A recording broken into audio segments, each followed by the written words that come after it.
Halo semua, kali ini saya akan bikin coklat muffin. Pertama, saya akan siapkan bahan keringnya, yaitu 65 gram tepung terigu protein sedang.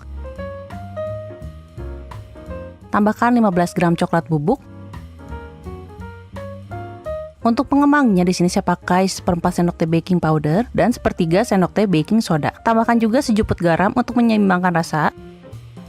Saya akan ayak dulu untuk pastiin bahan keringnya nggak menggumpal.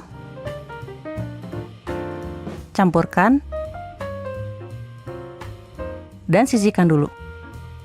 Selanjutnya saya akan siapkan telur. Saya pakai setengah butir. Jadi saya pecahkan satu telur, kocok lepas dan timbang 25 gram.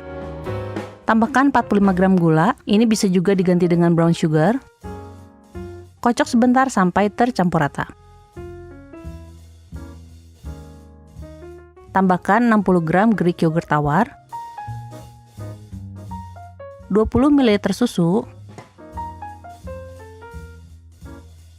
27 gram minyak goreng, dan 1/4 sendok teh pasta vanila. Aduk sampai tercampur rata.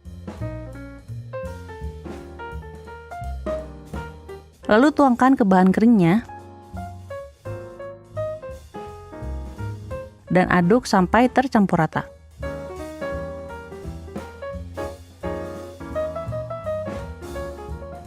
Tambahkan 45 gram choco chips atau cincangan coklat masak. Aduk lagi sampai tercampur rata. Saya akan masukkan ke plastik segitiga supaya gampang menuangkannya ke dalam cetakan.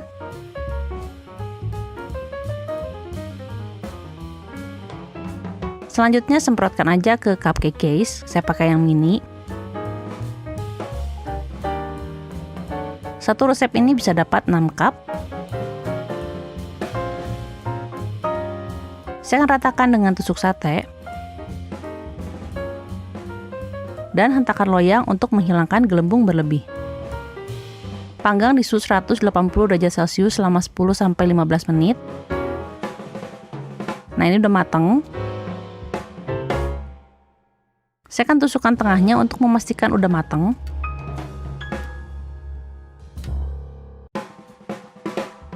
Muffin ini perpaduan antara cake dan cookies. Jadi bagian luarnya keras tapi dalamnya empuk dan rasanya nyoklat banget.